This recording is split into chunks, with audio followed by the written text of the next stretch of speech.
Bem, gente, boa noite a todos. Estamos aqui com o semestre 1 do Parque Ecológico, na disciplina de Introdução à Odontologia.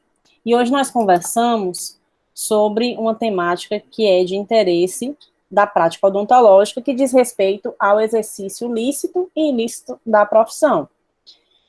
Em relação a isso, é importante que nós, futuros cirurgiões dentistas, dentistas em formação, que somos responsáveis também pela supervisão das categorias auxiliares, conheçamos muito bem a legislação que regulamenta o exercício profissional, tanto do cirurgião dentista, quanto de todas essas categorias. Então, a temática da nossa aula é essa, limites de atuação do CD e profissionais auxiliares, trazendo a questão para o exercício lícito, que é o exercício legal, e o exercício ilícito, que é o exercício ilegal da odontologia. Eu vou precisar ficar voltando em alguns momentos para liberar os colegas, tá?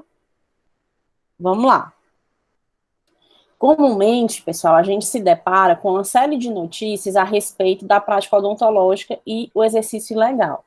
Nesse caso que eu estou mostrando para vocês, a gente tem uma situação em que um técnico em prótese, ele também é técnico em saúde bucal, exerce funções de cirurgião dentista. Esse caso foi em Minas Gerais. Quando a gente lê o que foi publicado, após uma denúncia, os militares, a polícia militar, chegou ao local junto com o Conselho Regional no centro de saúde e autuaram em flagrante esse homem. Então, aqui no Ceará, também, a gente tem uma série de situações em que pessoas, que não têm formação como cirurgiões dentistas, mesmo que tenham formação em outra categoria, também da odontologia, acabam executando ações que são próprias do cirurgião dentista. Então, logicamente, aquele que não tem formação, no caso, técnica, que diz respeito ao diploma, e no caso, a habilitação legal, que diz respeito à inscrição, não pode atuar como cirurgião dentista. Porque nessa situação a gente tem exatamente o que a gente chama de exercício ilegal da profissão, tá? Que está previsto, inclusive, no Código Penal brasileiro. A pena...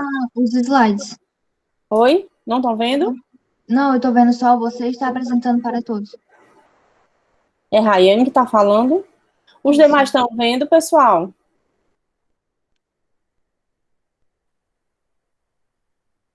Alguém fala, está vendo? Não, não estou vendo. Não, professora, não estou vendo. Minha gente. Vamos fazer o seguinte. Vocês veem umas pessoinhas aí, tem 11. Sim. Peraí. Um minutinho.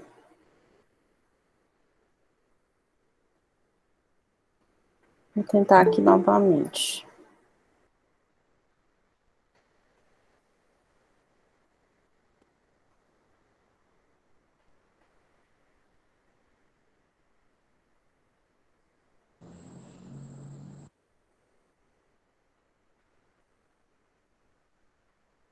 Agora, alguém vê?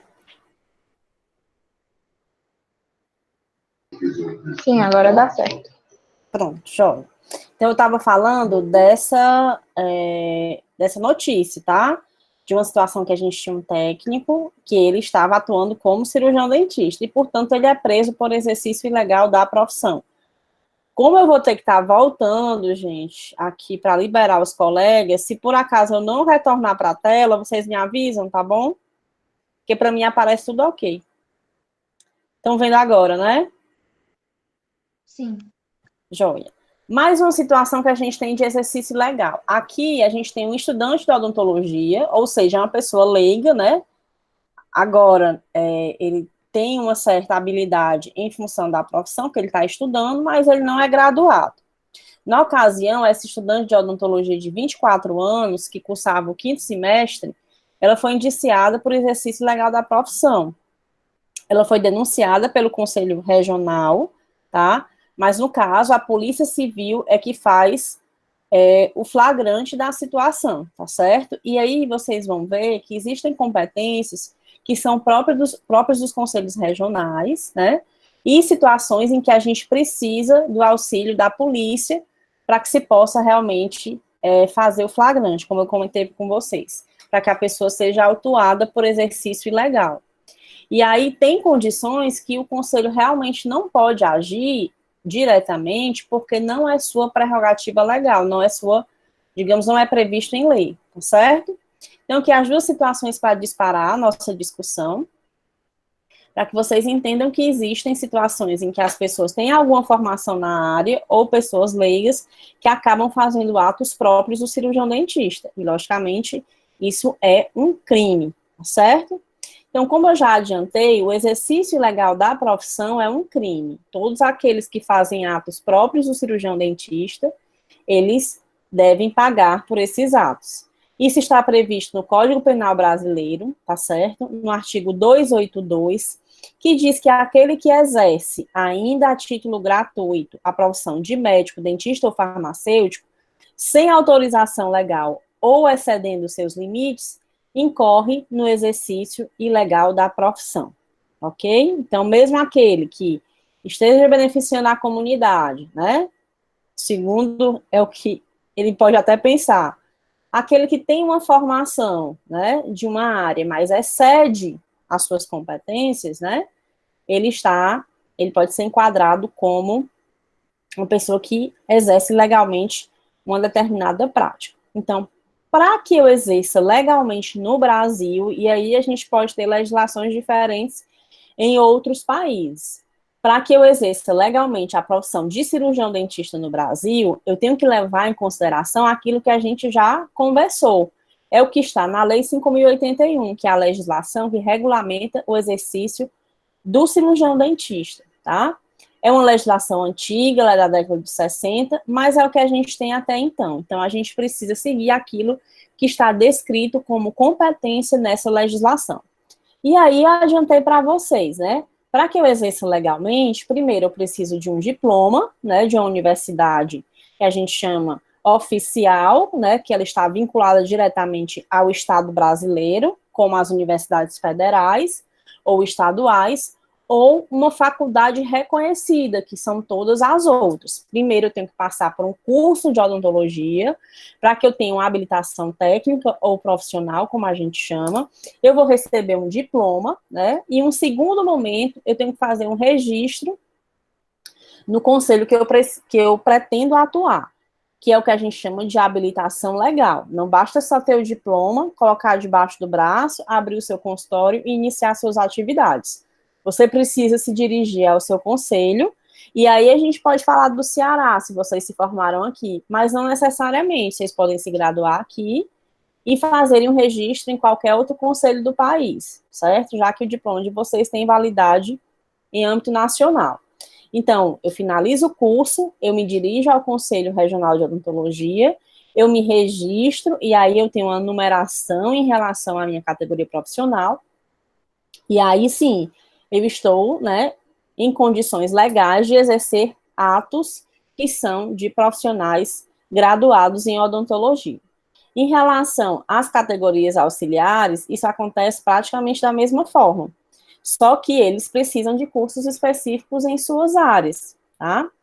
E aí, no caso, com auxiliares, né, nós temos auxiliar e técnico em saúde bucal, e auxiliar e técnico em prótese dentária. Então, da mesma forma, cada um tem uma carga horária, uma quantidade de disciplinas relativas à área de conhecimento que eles vão finalizar o curso, eles são diplomados, e em um segundo momento eles se dirigem ao Conselho Regional que pretendem atuar, para que eles façam o seu registro, tá certo?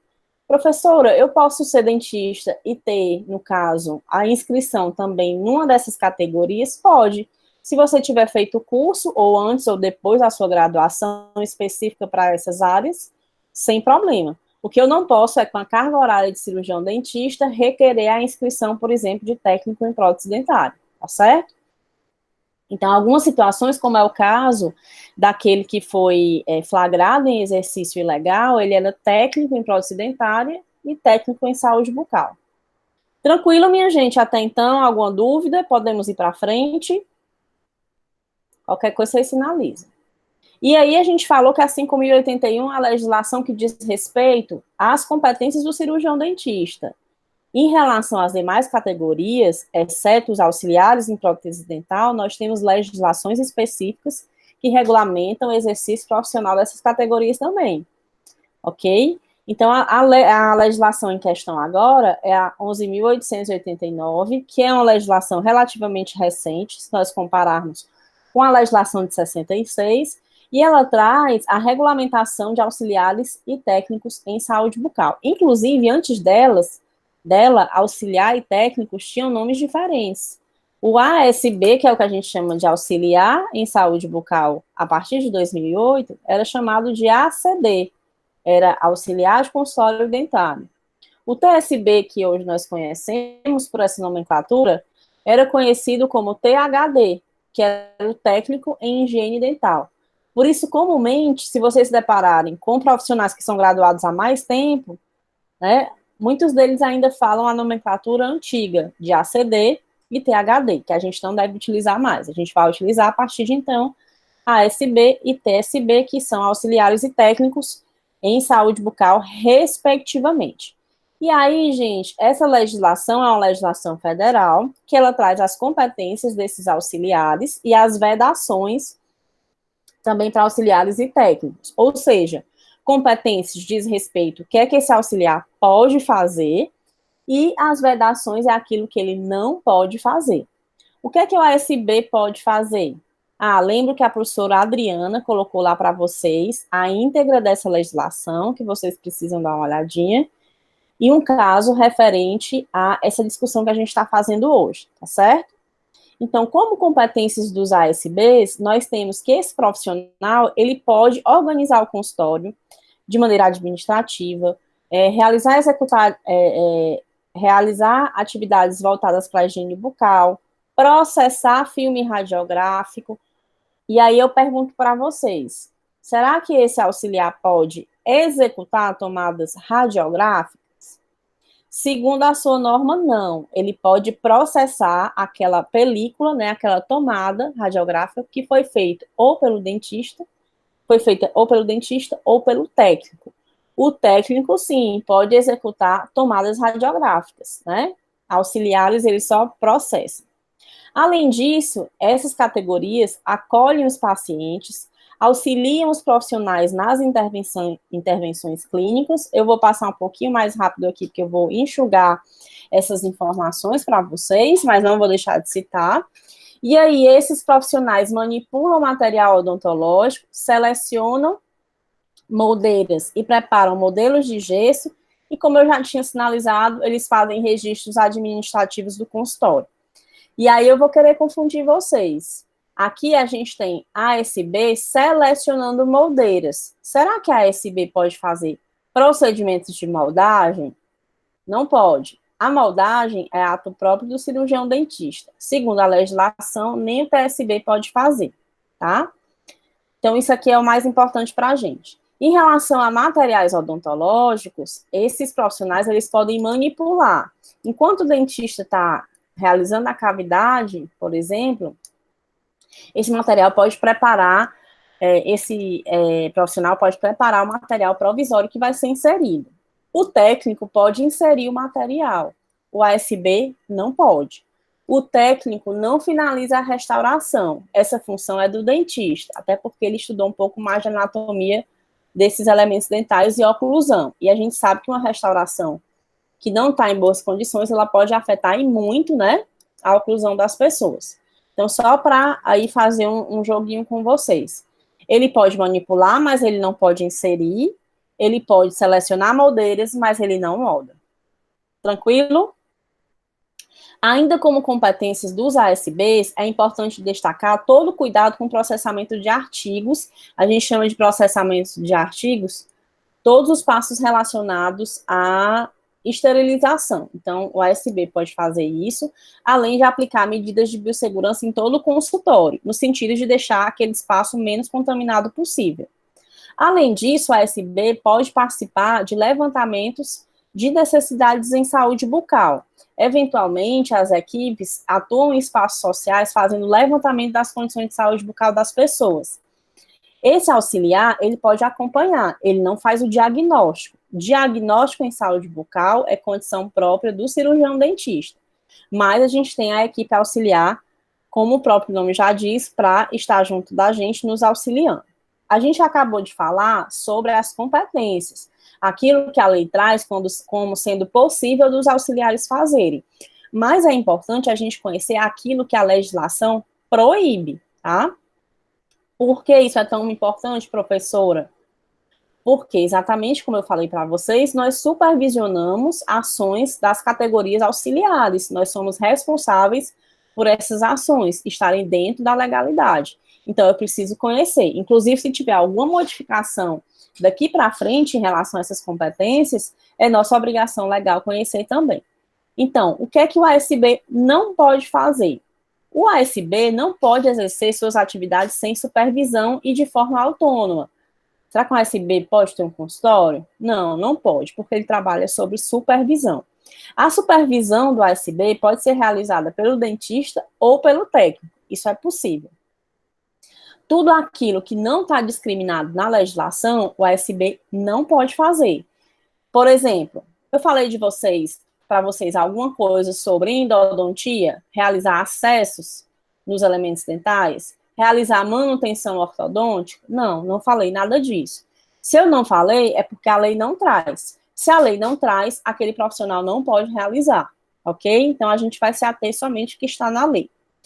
Além disso, os auxiliares não podem fazer propaganda de seus serviços, inclusive no caso, direcionadas para revistas especializadas. Ele não pode oferecer os seus serviços nem para dentistas, tá? Então, propaganda em relação a essa categoria profissional não pode existir, tá? Em relação aos cursos de formação, esses profissionais precisam ter pelo menos o ensino médio completo para que eles possam estar aptos à conclusão desse curso, e o seu curso deve ter carga horária mínima de 300 horas, sendo 240 horas delas entre atividades teórico-práticas e 60 horas de estágio. A gente faz um break, uma pausa dramática aqui, para lembrar que a gente já falou de categorias auxiliares, no caso de ASB, para a gente poder trazer o que é que essa mesma legislação diz respeito a técnicos em saúde bucal. Agora, a gente vai falar das competências dos técnicos, né? A gente tem que pensar que o que o técnico faz, né? Ele abraça aquilo que o auxiliar faz, mais outras competências que lhe são somadas. Então, os técnicos podem participar do treinamento e capacitação dos ASBs, assim como ações coletivas, levantamentos e estudos epidemiológicos, já que o ASB pode, né? Técnicas de higiene bucal e aplicação tópica de flúor, logicamente ele precisa de orientação pelo cirurgião dentista. Esse profissional, ele pode ser supervisionado em atividades extraclínicas, né? Ele pode ir sozinho realizar essas atividades sem problema, tá? Ele pode fazer a remoção de biofilme, que é algo que o ASB não faz, assim como a realização de fotografias e tomadas radiográficas, certo? Ele pode supervisionar os trabalhos dos ASBs, como a gente tinha sinalizado, e pode inserir e distribuir o material odontológico nas cavidades em restaurações diretas. Ele não finaliza, mas ele pode incluir, certo? Além disso, ele remove suturas, que é algo que o ASB não faz, né? Realiza isolamento do campo operatório, ou seja, vocês já devem ter ouvido falar de isolamento relativo com os rolinhos de algodão, para a gente evitar a contaminação das restaurações, e isolamento absoluto, em que a gente usa os lençóis de borracha, certo? Então, esse profissional pode participar desses momentos também. No caso, esse profissional também trabalha em setor hospitalar, ambos podem trabalhar instrumentando o cirurgião dentista, tá certo? Não tem nenhum problema em relação a isso, está previsto em lei. O TSB remove suturas, enquanto que o ASB não pode realizar isso, certo? Lembrando também que esse profissional trabalha com os cuidados com o campo cirúrgico. Isso é o que o TSB pode realizar. Professor, e o que é que o TSB não pode realizar? Da mesma forma que os ASBs, os TSBs não podem exercer sua atividade de forma autônoma, eles precisam ser supervisionados pelo cirurgião dentista. em atividades diretas ou indiretas, tá? E aí eu tinha falado para vocês que as atividades indiretas são aquelas que envolvem outros espaços sociais, que não o ambiente clínico, uma escola, uma associação em que essa pessoa se dirige para lá. O TSB não pode realizar aquilo que não está previsto em lei. Então, mais uma vez, eu não falei de manutenção ortodôntica, eu não falei de acesso coronário, eu não falei de uma série de outras condições da clínica odontológica. Se não está na legislação, então esse profissional não pode realizar. Infelizmente, o que a gente vê em várias clínicas, né, é profissionais técnicos atuando na manutenção ortodôntica. Então, nessa ocasião, aí eu preciso exemplificar para vocês. É alguém que está excedendo as suas competências profissionais. Então, ele está fazendo o quê? Adivinhem? Exercício legal da profissão, tá? Muito bem. Em relação à propaganda, lembrem comigo, o ASB não pode fazer propaganda dos seus serviços em nenhum tipo de revista. Já os técnicos, eles podem fazer essas propagandas que não podem ser direcionadas para o público em geral, mas revistas que sejam direcionadas a cirurgiões dentistas. Tranquilo? Então, supervisão direta diz respeito a atividades clínicas e supervisão indireta diz respeito a atividades que estão fora da clínica. A gente já tinha conversado sobre isso, certo? Mais uma vez, o ASB, ele precisa ser supervisionado, que pode ser pelo técnico ou pelo cirurgião dentista. O TSB sempre é supervisionado pelo cirurgião dentista. Em relação ao curso, só fazendo o link, enquanto a ASB precisava de um curso de 300 horas, aqui a gente precisa de um curso de pelo menos 1.200 horas, tá? Enquanto a ASB precisava de ensino fundamental completo, no caso, o curso técnico exige a formação em ensino médio completo, tá certo? E aí, minimamente, a gente tem que ter essas condições. Professora, quem é que fala da questão da carga horária, do currículo mínimo de formação para essas áreas? Aí não é a legislação que fala. Quem fala é uma resolução do CFO, que vocês já conhecem de outros carnavais, que é a resolução 63 de 2005, que a gente chama por esse nome bonito e super grande, de consolidação das normas para procedimentos de odontologia nos conselhos, aliás, para procedimentos nos conselhos de odontologia, tá? Então, essa aqui é a resolução 63 de 2005, que teve uma série de alterações após a sua edição. E ela traz normas complementares, aquilo que a lei não traz, né?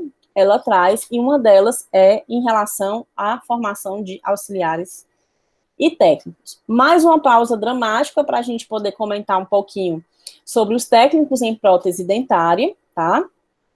Os técnicos têm uma legislação específica, que é a Lei 6.710. Ela é mais antiga, inclusive, do que a legislação para categorias de auxiliares e técnicos em saúde bucal, e também tem outros decretos que vêm complementar essa legislação, tá? O que é que o TPD pode fazer? Segundo aquilo que está na legislação específica e segundo aquilo que tem lá na resolução 63 de 2005, que a gente também acabou de falar. O técnico, gente, ele executa a parte laboratorial dos trabalhos odontológicos. Então, imaginem que vocês precisam reabilitar um paciente que perdeu vários dentes. A gente vai fazer uma série de medições, né? Uma série de verificações oclusais, a gente vai fazer um planejamento, a gente vai fazer um estudo daquele caso e vai solicitar a parte mecânica do trabalho a um laboratório. Então, lá a gente vai ter os técnicos em prótese dentária e os auxiliares que vão exatamente operacionalizar essa mecânica dos trabalhos laboratoriais. Esses técnicos também, gente, participam do treinamento de auxiliares de laboratório de prótese odontológica, que é o que a gente chama de APDs. Eles são responsáveis pelo treinamento e pela supervisão dessa categoria profissional. Segundo essas normas que eu acabei de falar, o que é que esse pessoal não pode fazer? O que é que os técnicos em prótese dentária não podem fazer? Eles não podem, segundo a legislação, prestar assistência direta a pacientes, eles não podem manter instrumental, material odontológico clínico. Vocês vão conhecer o instrumental odontológico, vocês vão ver que a gente consegue identificar o que é que a gente usa para restaurações, para trabalhos de periodontia e uma série de outras especialidades, e a gente vai perceber que o instrumental de laboratório é diferenciado, já que eles trabalham com muitas manipulações, né, com a execução realmente de anatomia dental, entre outras coisas. Então, esses instrumentais são distintos, e o técnico não pode manter equipamento instrumental específico da clínica odontológica lá no seu laboratório. Esse técnico também, gente, ele não pode fazer propaganda de seus serviços ao público em geral. Ele pode fazer a propaganda para cirurgiões dentistas, tá? Mas para o público em geral, o público leigo, ele não está permitido a fazer.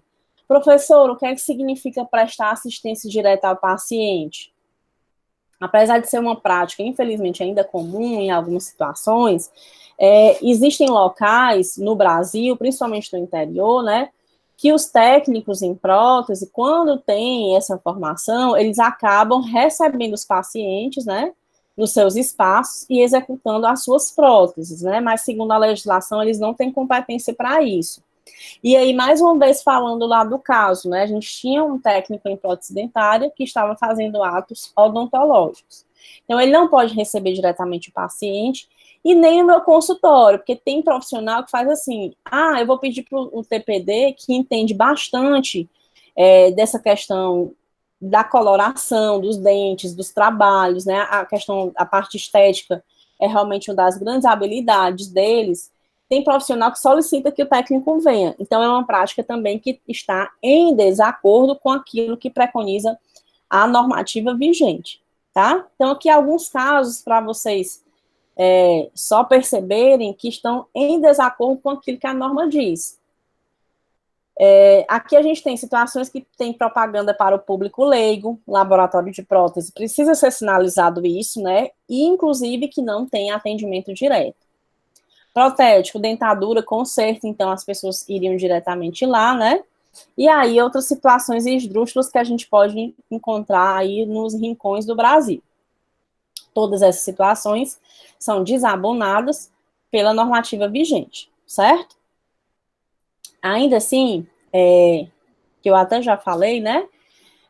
Mas só para vocês saberem onde está regimentado isso, né, o decreto 8.689 diz que para técnicos, né, são permitidas propagandas em revistas, jornais ou folhetos, desde que sejam direcionadas a cirurgiões dentistas, para que eles conheçam o trabalho deles e possam contratar esses trabalhos, certo? E aí a gente faz nossa terceira pausa para a gente ir para a última categoria auxiliar que a gente vem discutindo, que são os auxiliares de prótese dentária. A gente já viu que dentistas, auxiliares em saúde bucal e técnicos em prótese têm uma legislação federal específica para a regulamentação da sua profissão, mas os auxiliares, os APDs, né, os auxiliares em prótese dentária, eles não têm uma legislação federal, mas eles têm a profissão regulamentada por resoluções do Conselho Federal de Odontologia. A regulamentação é administrativa, né, junto ao Conselho Federal, e não é propriamente uma lei como a gente tem com as outras profissões. Isso muda alguma coisa? Na verdade, não.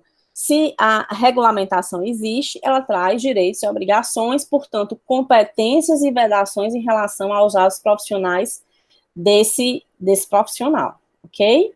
O que é competência do APD? Segundo a resolução 63 de 2005, aquela do nome bonito, que está aqui de novo, da consolidação das normas para procedimentos dos conselhos de odontologia. O que é que o APD pode fazer? Então, o APD, gente, ele trabalha junto ao TPD. Então, ele faz uma série de trabalhos realizados aos modelos, como reproduções, vazamentos, montagem desses modelos, prensagem, fundição, né, confecção de moldeiras, que são as situações que a gente está aí elencadas. As situações que a gente tem aí elencadas. E aí, a gente tem também a possibilidade de trabalhar com acabamento e polimento de peças protéticas. Lembrando que o APD trabalha sob supervisão do TPD ou do cirurgião dentista, tá certo? E a gente não tem legislação específica. Essa é a diferença em relação aos demais. Então, é bem interessante essa questão da especificidade dos trabalhos de técnicos em próteses, né? A gente vê próteses na faculdade, mas a gente vê sobre um olhar da clínica mesmo, né? O cirurgião dentista, que não se especializa em prótese, realmente ele tem pouco contato com a parte laboratorial, ele tem noção do que é que ele precisa sinalizar, mas a execução realmente laboratorial, a gente sai da graduação sem essa habilidade, né? Ao contrário desses profissionais que estão devidamente capacitados para a execução dessas partes laboratoriais. O que é que o APD não pode fazer? Assim como o TPD, não pode prestar assistência direta a pacientes, não pode utilizar instrumental clínico de odontologia, né? E não pode fazer propaganda de seus serviços para o público em geral, tá? Adiantei para vocês, a supervisão do APD é realizada pelo cirurgião dentista ou pelo técnico em prótese dentária. E aí, gente, por que a gente traz essa discussão? Como eu falei para vocês, nós temos responsabilidade legal de conhecer toda a normativa que diz respeito à odontologia, e o fato de nós supervisionarmos essas profissões, né, traz mais peso ainda para essa responsabilidade. Não adianta a gente dizer assim, mas eu não sabia, né, isso não vai tirar a nossa culpa, né, se nós tivermos que responder administrativa ou legalmente pelos nossos atos ou de uma terceira pessoa. Certo? E aí, em relação à atividade legal e ilegal em odontologia, a gente tem mais um documento, eu já citei para vocês lá o Código Penal, no seu artigo 282, mas tem outro documentozinho que você já conhece a cara dele, que é o Código de Ética Odontológica, que ele fala especificamente das infrações éticas relacionadas ao exercício ilegal. Lembrando que o conselho, gente, ele só pode tocar, né, só pode se mexer, digamos assim, com aqueles que estão inscritos. Então, quem são as pessoas inscritas? São aquelas que finalizaram seus cursos relacionados à odontologia e geraram inscrição. Todas as outras situações, né, a gente tem que procurar as vias legais para que elas sejam resolvidas. Então, sobre o Código de Ética, o que é que a gente tem sinalizado como infração aí para as categorias auxiliares? Não estou falando que excedi as minhas competências de auxiliar, estou extraindo dente, eu não vou responder legalmente. Vou responder, sim, junto ao Ministério Público. Mas, além do Ministério Público, eu vou responder junto ao meu conselho, porque eu sou inscrita, certo? Então, toda vez que se executa procedimentos que vão além das suas competências, a gente tem uma infração ética também, tá certo? É isso que o Código de Ética Odontológica de 2013 nos diz. É obrigação do cirurgião dentista comunicar as situações, né, em que há caracterização de exercício legal da odontologia. Vamos supor que existe uma situação em que o cirurgião dentista tem ciência do exercício legal. Então, era sua obrigação informar. Inclusive, pode ser aberto um processo ético em relação a essa situação contra esse profissional. Eu não posso delegar às categorias auxiliares aquelas funções que não são delas. Como, por exemplo, não, ela está sendo supervisionada por mim, ele está sendo supervisionado, o que eu disser, ele vai ter que fazer. Não é assim. Tanto a gente incorre com infração ética, quanto aquele profissional auxiliar tem o direito de recusar a executar, tá? Então, se eu delego funções, né, a esses auxiliares ou técnicos, que são além das suas atribuições, também estou cometendo infração ética, além, né, da penalização aí, legal, dependendo do caso concreto. Além disso, eu não posso delegar funções para quem não está habilitado para executar, ou situações em que a pessoa esteja inabilitado legalmente ou administrativamente. Imagine que existe uma pessoa que é da minha comunidade e eu chamei essa pessoa para trabalhar como auxiliar de saúde bucal no meu consultório. Isso é uma infração ética. Por quê? É uma profissão regulamentada que, no caso, né, eu fiz uma solicitação para alguém leigo executar. Ela não vai responder especificamente como infração ética, pode até responder aí para o exercício legal posteriormente. Mas, no caso, aquele que é inscrito, que é o cirurgião dentista, ele vai responder sim. Então, só para a gente alinhar a questão das competências do Conselho Regional de Odontologia. O Conselho tem a função de fiscalizar. Segundo a legislação 4.324, que também é da década de 60, o Conselho ele precisa fiscalizar a ética, trabalhar pelo bom desempenho da profissão e o bom conceito, certo? Então, realmente, em situações que a gente tem, especificamente o exercício legal, o Conselho Regional, se a gente tem uma situação que não há inscritos, né, precisa contar com o auxílio da polícia para fazer esse enquadramento. A fiscalização deve ser entendida não com uma função quase policial, mas uma função de orientação. O interesse maior é que o dentista ou os profissionais auxiliares, que têm igualmente responsabilidade de conhecer e aplicar bem o código, andem realmente conforme as condutas que estão previstas lá. O que é que o conselho pode fazer? Encaminhar aquelas denúncias que extravasam as suas competências. E aí, como eu sinalizei para vocês, as que dizem respeito a exercício ilegal, por exemplo. E naquelas situações que a gente tem inscritos, né, ele realmente abrir uma verificação administrativa através, né, de um processo ético. Ok, e aí esses profissionais inscritos envolvidos vão passar por um processo ético, é-lhe garantida ampla defesa, eles vão explicar a situação, né?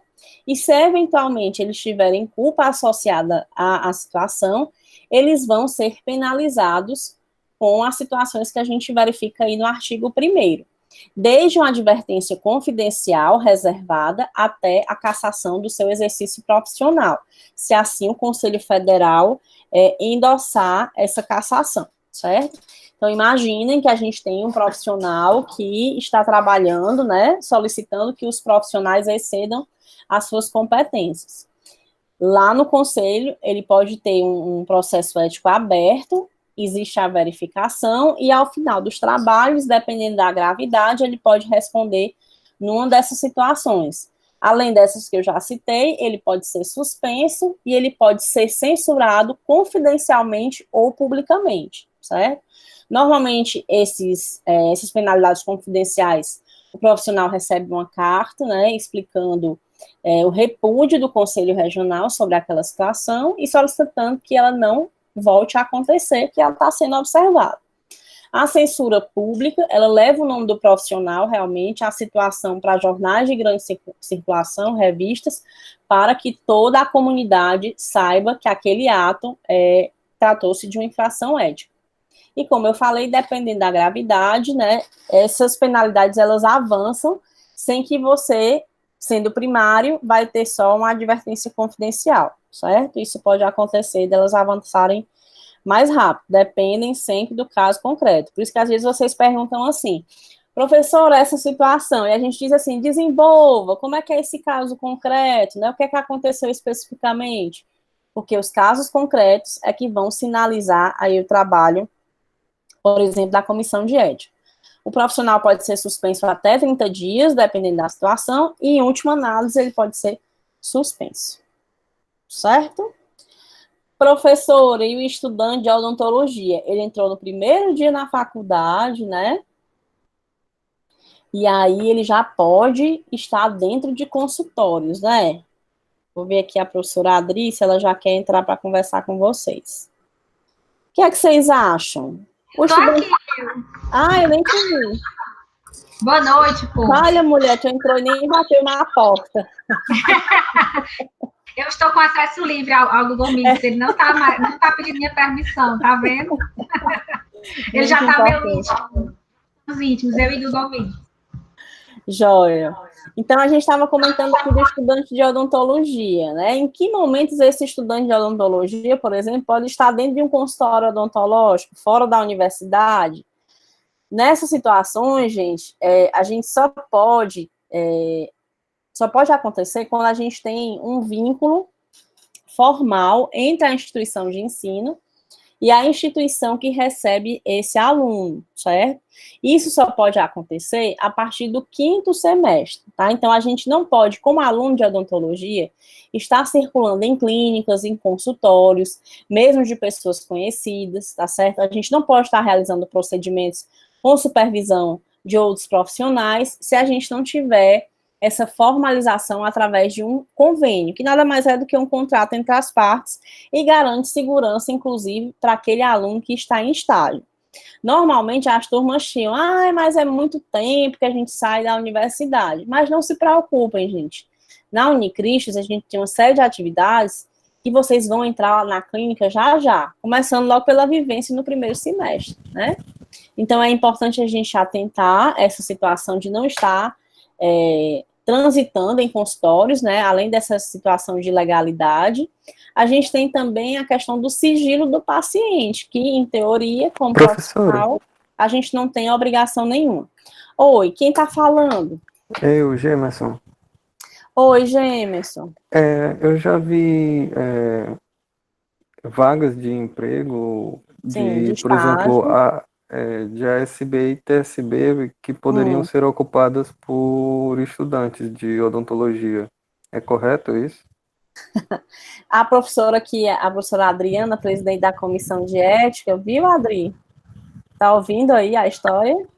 Diz aí, Gemerson. Perdão. Eram vagas de emprego ofertadas. Aqui no Ceará, gente? Sim. Ah. Em Fortaleza. Para atuar, mas como era especificamente a questão desse convite? Era vaga de emprego para aluno de odonto, é isso? Como é que tinha lá? Era para auxiliar um dentista e poderia ser ocupadas lá no panfleto que eu vi, poderia ser ocupada tanto por ASB, TSB ou o aluno de odontologia. Nossa. Mas para fazer o quê? Para realizar as atividades de ASB ou TSB. Dri, eu tô entendendo pelo que ele está dizendo que eram vagas de emprego para o aluno de odontologia atuar como auxiliar técnico. Nossa, não chegou, assim, né, falando de conselho, né, não chegou, não soube dessa denúncia, assim, isso não chegou ao conselho, né, às vezes algumas coisas que não são para acontecer, acontecem, e como o conselho não sabe, né, não teve a notícia, ele não pôde atuar, né, então, assim, às vezes acontece alguma situação igual a que você está falando, e que ninguém tomou nenhuma providência porque realmente não se chegou a saber disso. Mas, assim, tudo que a professora Patrícia está falando da aula aqui, sobre a questão do exercício ilícito, assim, já foram feitas diversas fiscalizações em diversas situações diferentes, a SB trabalhando onde não deveria, né, em situações que não deveriam trabalhar, ou pessoas que são totalmente leigas na odontologia, e também estudantes, né, porque o estudante, até para você, mesmo você sendo estudante, mesmo se você for dentista, você tem que ter um curso para poder ter uma carteira da SB, você tem que ter um curso para você ter uma carteira da TSB, né, que a professora Patrícia já falou lá na frente. Então, a gente não tem como trabalhar numa profissão regulamentada sem essa devida regulamentação. Né? Então, assim, Gemerson, isso foi total... Se isso ainda estiver acontecendo, tu pode, inclusive, fazer a denúncia, tá? Se isso for uma coisa recente, porque de jeito nenhum pode acontecer. Pronto, aí eu gosto que vocês tragam as situações, Gemerson, porque é que a gente tem também, aí eu falando de um exercício legal, a gente tem ofertas de estágio para estudantes que estão a partir do 5º semestre, né? E aí, de clínicas privadas, isso pode acontecer, inclusive o CIEE é um dos organismos que tem contato com a universidade para essa formalização de forma legal. E aí, é muito importante também, gente, que vocês, vamos supor, no 5º semestre, vocês têm a oportunidade de estagiar em um desses espaços. É importante que vocês também se posicionem de forma que não sejam mão de obra barata para essas clínicas, porque se é um estágio, tem uma fundamentação pedagógica. O interesse não é que você fique numa área de expurgo, é importante aprender, isso mas é diferente você fazer um acompanhamento clínico junto com o dentista, concordam?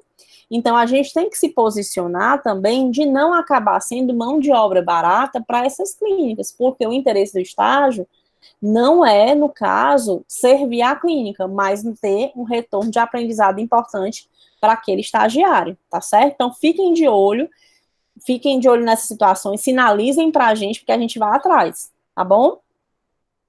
Tranquilo, entendido sobre o estágio. Então, e aí a gente faz um link lá com o início também. A gente tinha um estudante, né, que estava no 5º semestre, ela poderia estar estagiando se tivesse uma situação formal de convênio, que não era o caso, né? Então, se chega uma fiscalização lá, independente dela estar supervisionada ou não, ela está incorrendo em exercício ilegal da odontologia e, portanto, ela vai responder aí junto ao Ministério Público. Esse slide, gente, traz aí um resumão do que a gente vem discutindo, né? Quais seriam as possíveis penalidades, onde é que essas pessoas respondem em função do exercício, digamos que equivocado, em relação à prática odontológica. Quando a gente tem situações em que categorias auxiliares são inscritas no conselho e elas excedem as suas competências, esses profissionais respondem junto ao Ministério Público como um crime, né? Aquilo que está previsto lá no Código Penal, no 282, e respondem junto ao conselho as questões relacionadas à infração ética, tá certo? Porque existe essa previsão em ambas as normativas.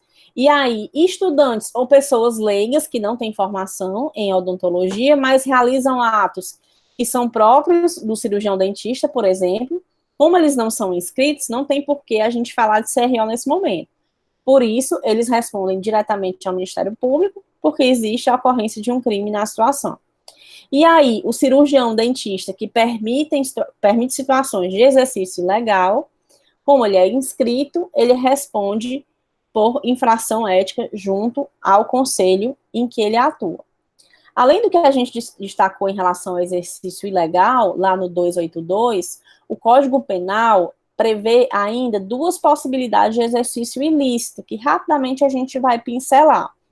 Elas estão previstas no artigo 283 e 284, que se seguem no Código Penal, e diz respeito a situações em que a pessoa promete uma cura infalível ou secreta, que aí a gente pode ter, por exemplo, um profissional que é graduado, dentista, ou não, né? Mas se ele promete uma cura, anuncia uma cura dentro desses moldes, ele está praticando charlatanismo, né? Que é exercício ilegal.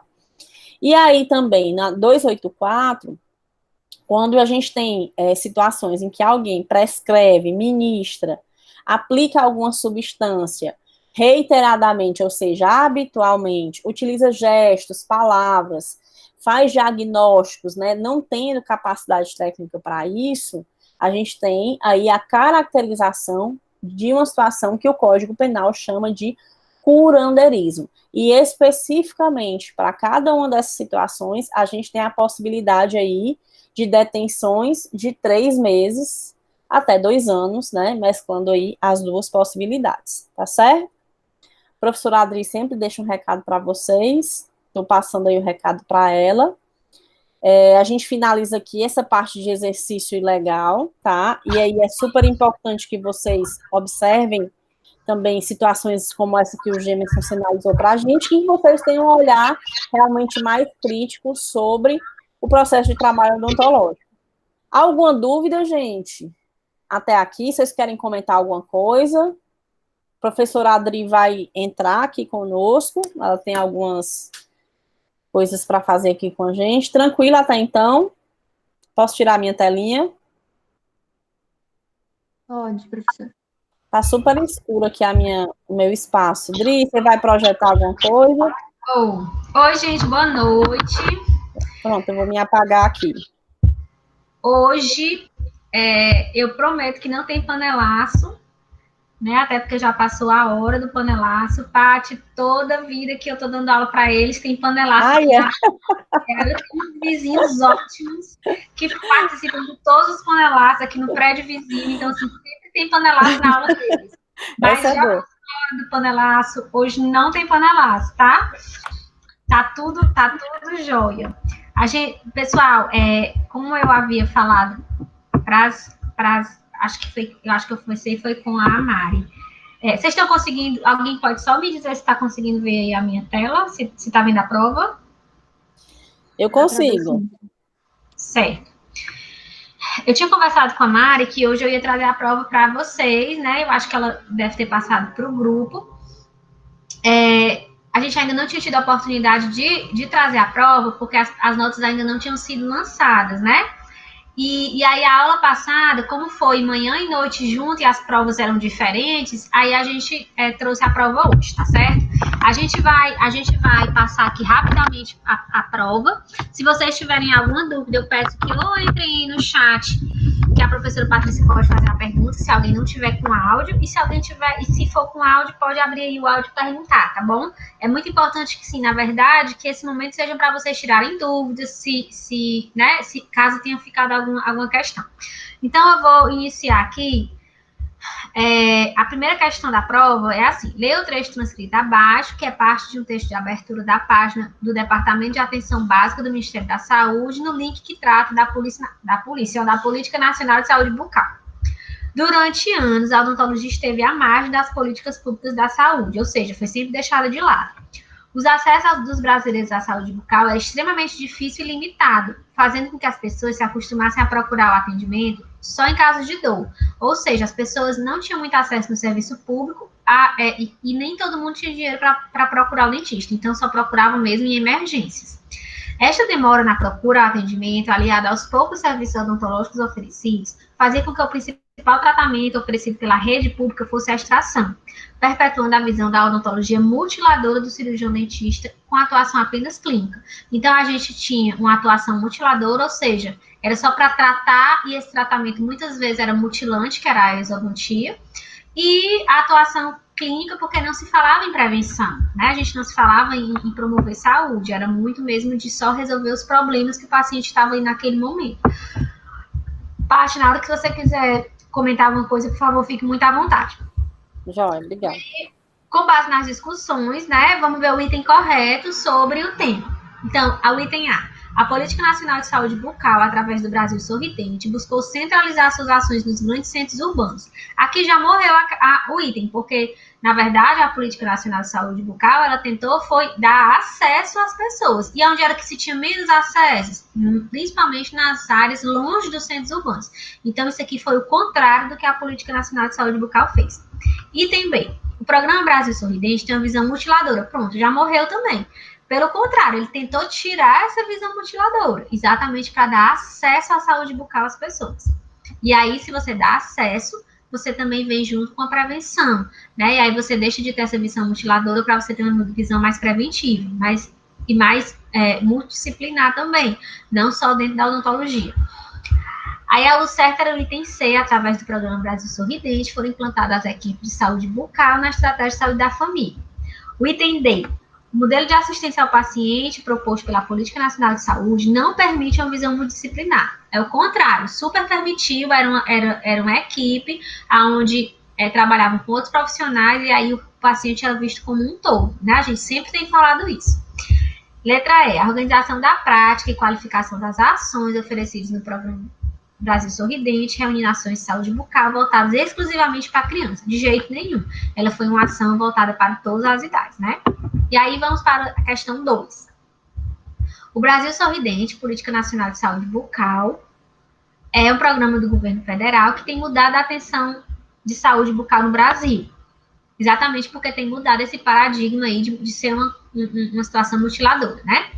De modo a garantir as ações de promoção, prevenção e recuperação da saúde bucal da população brasileira, reúne uma série de ações para ampliação do acesso ao tratamento odontológico gratuito por meio do SUS, né? Então, a gente viu que ele fez várias ações, e aqui a gente tem que dizer quais são essas ações. E aí, muitos de vocês erraram essa questão, porque vocês colocaram a implantação do NASF, que é o Núcleo de Apoio à Saúde da Família. Esse NASF não foi implantado pelo Brasil Sorridente, a gente nem chegou a falar sobre ele na aula, ele foi implantado bem depois. E o que foi implantado na saúde da família foi os CELS, exatamente o que está no item 2, e os laboratórios de prótese, que é o item 3, né? Então, a resposta é o D. E aí, a gente teve junto, né,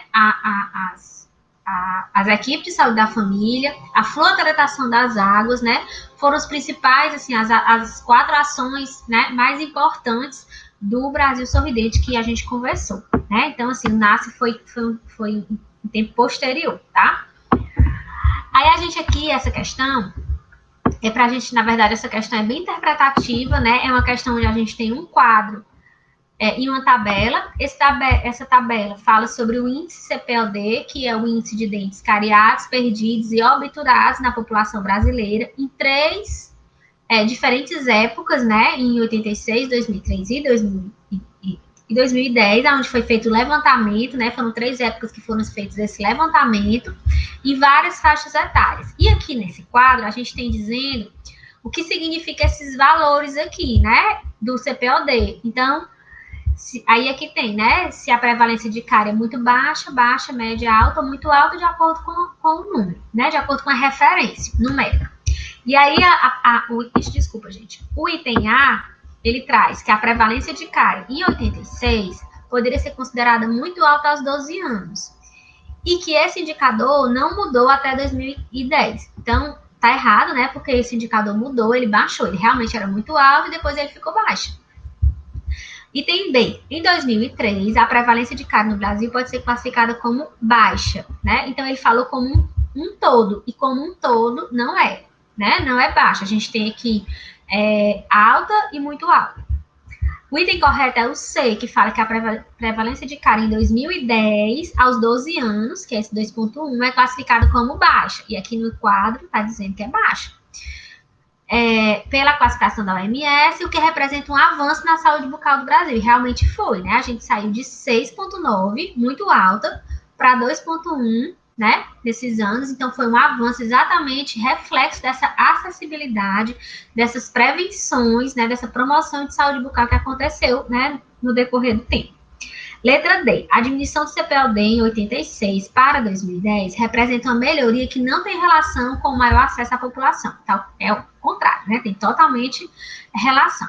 E o item E tem dizendo que em 2010 o CPOD da faixa etária de 65 a 74 não sofreu relevante diminuição porque as ações não envolveram essa faixa etária. Na verdade, é porque essas pessoas já estavam com dentes obturados e perdidos, então esse índice deles continuou alto, porque eles continuaram com dentes perdidos e obturados, né, ao longo dos anos, eles foram mantidos, né, esse índice. Então, por isso que, mas é óbvio que toda essa população, né, ela teve mais acesso, teve mais ações de prevenção e promoção também.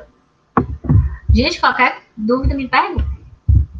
O item 4, né, tem dizendo, a atenção primária à saúde tem princípios ordenadores como acessibilidade, longitudinalidade, integralidade e o enfoque familiar. E aí a gente tem que dizer o que é que está correto.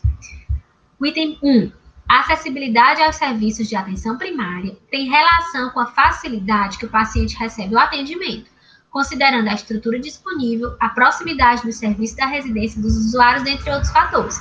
Isso é bem tranquilo, né? Porque se eu tenho mais acesso, é porque eu tenho uma estrutura disponível para me atender e eu tenho aquele serviço perto da minha casa, né? Se ele for muito longe ou se eu não tiver estrutura, eu não tenho acesso. Essa acessibilidade, ela vai diminuir.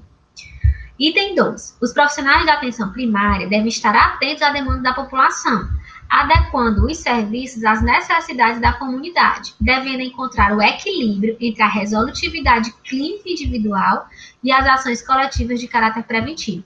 Então, na atenção básica, cada unidade de saúde, ela tem que observar como é que é seu território, o que é que seu território precisa para ela poder oferecer. É claro que a gente vai ter as ações básicas, mas existem ações específicas. Tipo, se aquele território ali tem muita dengue, tem muito foco de dengue, a gente tem que cuidar de prevenir, de fazer ações de promoção e prevenção da dengue. Não adianta eu ficar falando de sífilis numa população que ninguém apresenta sífilis, que não existe índice de sífilis naquele local. Então, a gente tem que direcionar as ações de acordo com a necessidade da comunidade. E é claro que essa comunidade vai ter os aspectos coletivos e vai ter os individuais. E por isso que aqui está dizendo que a gente tem que encontrar um equilíbrio entre isso, né? Entre o individual e o coletivo. Então, a segunda também está certa. Aí a terceira está errada. Por quê? Vamos lá. Quando os pacientes atendidos pela atenção primária são encaminhados para os serviços, como os CELS e os hospitais, a atenção primária não é mais responsável pelo acompanhamento dos mesmos. E aí, lá na aula de odontologia do serviço público, a gente viu que existe a rede. E essa rede é totalmente interligada e os pacientes inicia o vínculo do paciente é a unidade de atenção primária. Ele é a porta de entrada do SUS. Então, por mais que o paciente saia da unidade e vá para um CEL, ele vai voltar para a unidade, porque lá é o vínculo dele com o serviço público.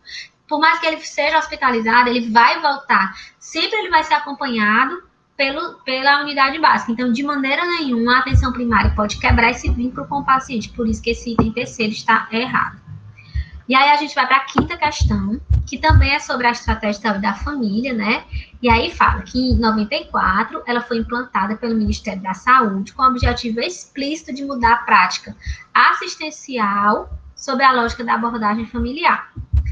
A incorporação oficial das equipes, ela ocorreu em 2000 com a publicação da portaria do Ministério da Saúde.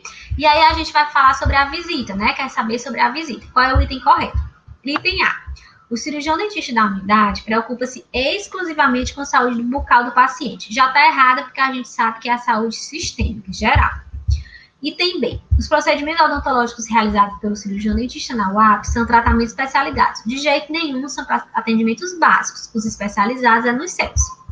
Item C. Nas UPAs, há uma sala de situação onde se realiza o levantamento de informações, que exatamente o que a população precisa, né?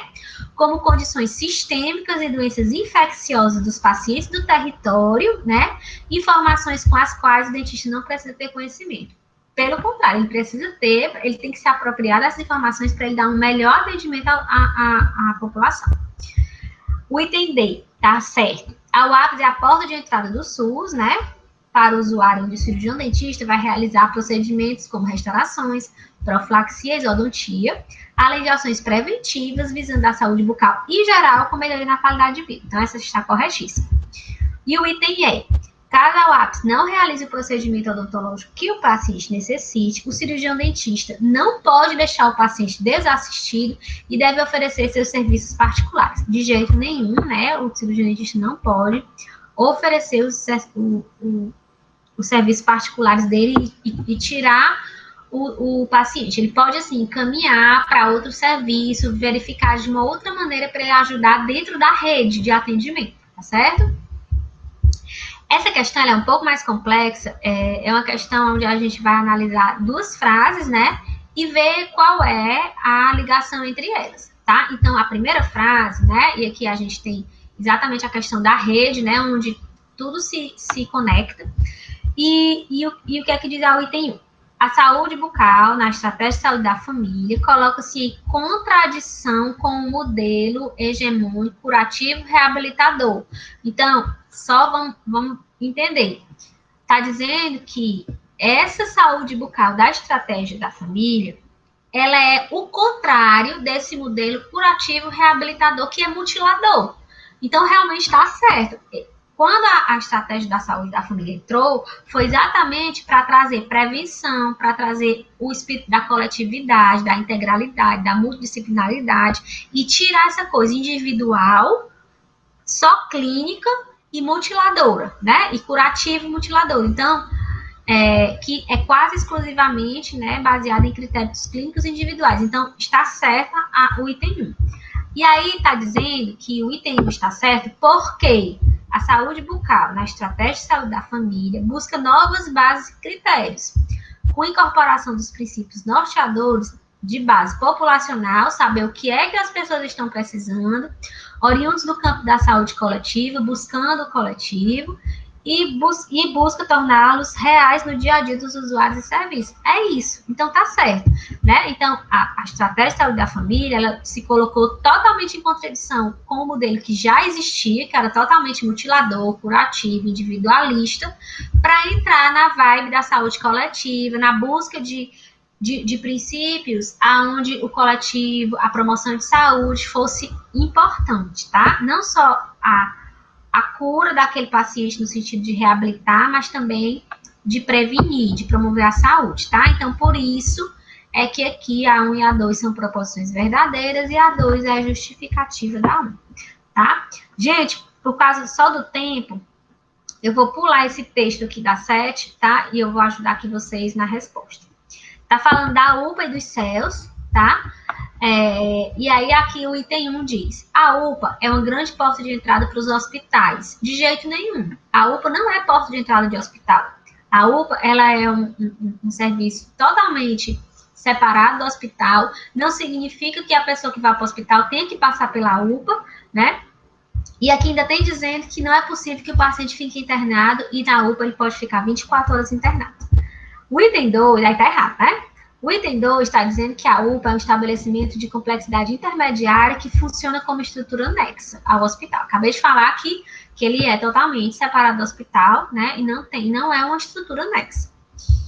Aí o item 3 é o único correto da questão, que diz que o CEL é uma estrutura integrante da atenção especializada, secundária, né? Lá é feito procedimentos especializados, onde se realiza o diagnóstico bucal, com ênfase no diagnóstico e detecção do câncer de boca. Então, está correto o item B, que é apenas o terceiro item está correto. Aí a 8ª questão, a gente vai falar dos CELs, né?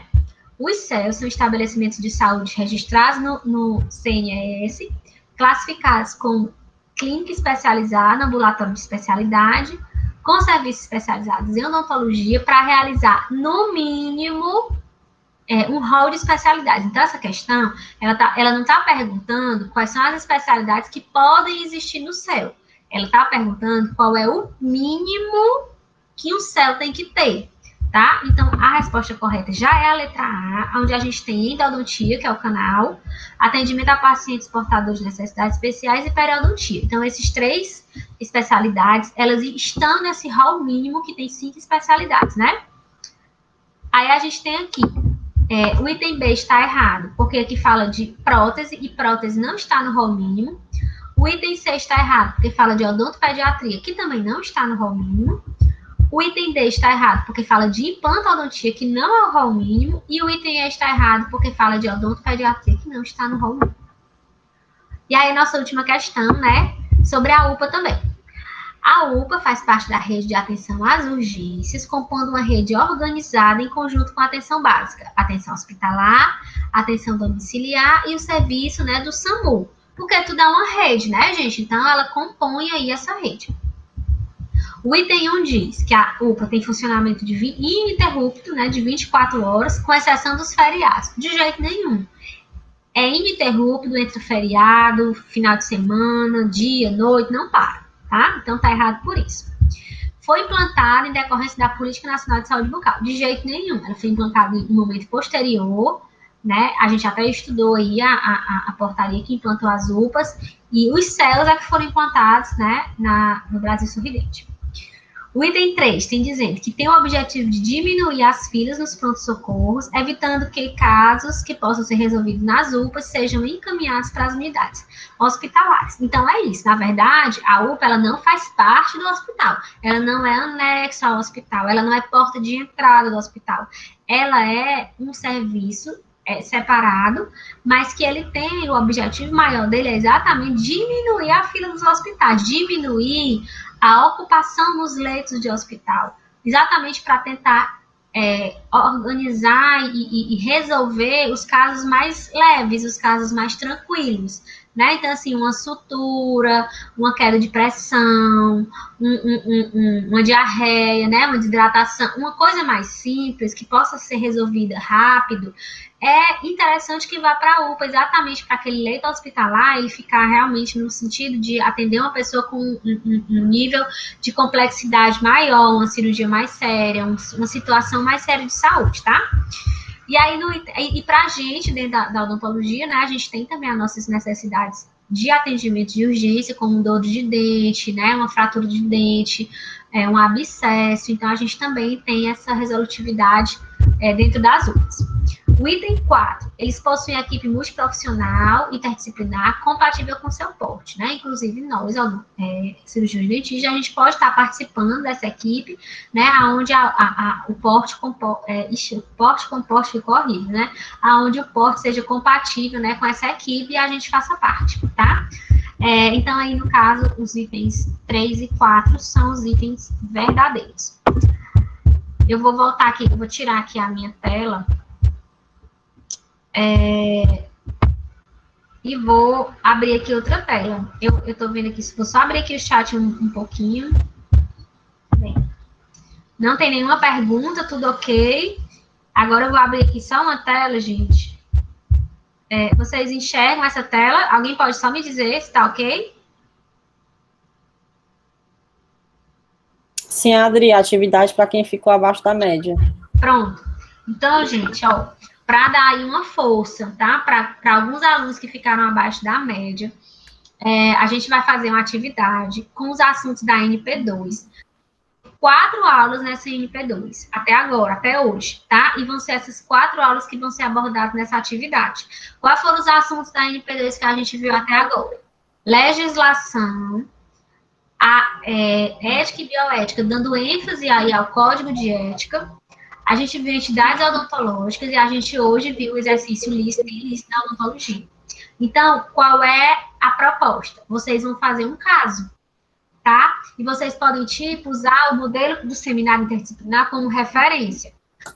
O que é que eu queria que vocês fizessem? Que vocês elaborassem um caso onde aparecesse conceitos das 4 aulas. Então, vocês podem falar aí de um dentista que cometeu algum exercício ilícito e qual é a legislação que fala sobre isso, onde é que está no código de ética, a entidade que pode fazer alguma coisa com ele. Ou vocês podem falar aí de algum dentista que estava em algum serviço, precisou do sindicato, dentro desse serviço foi fiscalizado lá alguma situação, e aí vocês vão aí fazendo um caso, tá bom? Que vocês coloquem conceitos dessas 4 aulas, tá? De 10 a 20 linhas, nada muito pequeno, nem mandem para mim uma coisa de 3 linhas, que eu não vou nem ler, tá? Então, por favor, façam mesmo um trabalho bacana, legal. Eu vou colocar lá na plataforma para vocês fazerem como tarefa até o dia 22 de abril. Vou dar aí uma semana, né? Dia 21 é feriado, então vamos botar para o dia 22 de abril. E aí vocês vão ter essa oportunidade de melhorar a média para quem ficou abaixo, tá certo? E aí é bom também porque já vai revisando aí os assuntos da NP2 para fazer a NP2 bem bacana. Prof, tudo bem? Professor, do resumo. Dúvidas? Digam. Era sobre o resumo. O resumo pode responder essas perguntas que mandou no Google, na plataforma. Qual resumo? O resumo da aula. De hoje, pode ser as perguntas que a gente manda. Pode. Eu até falei para vocês já, assim, aquelas perguntas que a gente manda lá no orientador, vocês podem fazer os resumos respondendo as perguntas, porque é o principal que vocês precisam captar da aula, né? Então, pode sim, viu? Pode fazer. Essas 3 perguntas, né? Obrigada. São as 3, né? Isso. Pode sim, pode ser sim. Tá, viu? obrigada. Ok. Gente, Obrigada. alguma dúvida com relação ao que eu coloquei da atividade? Eu ia só ver aqui, o Daniel não tá mais aqui, né? Eu tava vendo a pergunta dele, mas ele não tá aqui, eu não entendi, agora que eu tô vendo. Enfim, depois ele pergunta. Pronto, aí eu vou. Vocês estão vendo aí a minha foto, é a foto da Patrícia? Fofas. Vai sim, vai dar Ó, vocês já viram aí, eu estou compartilhando essas fotos, porque vocês já viram aí os vídeos que a gente fez, né? De apoio a vocês, a gente tá junto, se sintam sempre muito acolhidos por nós, abraçados, estamos juntos todo dia. Qualquer dúvida, estamos aqui, tá bom? Para vocês sentirem a gente perto. A gente tá longe só fisicamente, tá? Mas a gente tá pertinho e vocês podem contar aí com a gente, tá certo? Arrasou. Pronto.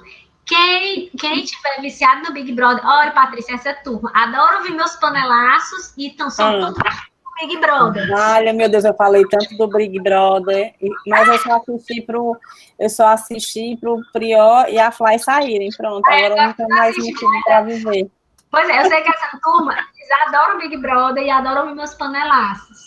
Viu? Então, já vai chegar o Big Brother, vamos já assistir o Big Brother, aqui em casa tá todo mundo viciado também, não teve jeito, ninguém escapou do Big Brother, né? E aí eu ainda soube que ainda vai ter mais 4 dias, não vai ser mais, não vai acabar. Hoje tem saída, né? Hoje tem saída, prova do livro, tem tudo hoje, né? Bora, minha gente! Pois é, vamos assistir, galera. Um cheiro. Boa noite, professora Patrícia. Muito obrigada por ter deixado eu invadir aqui A sua gente gravou tudo isso, deixa eu parar. Nossa senhora, cuidado. Vamos tira essa parte, pelo amor de Deus.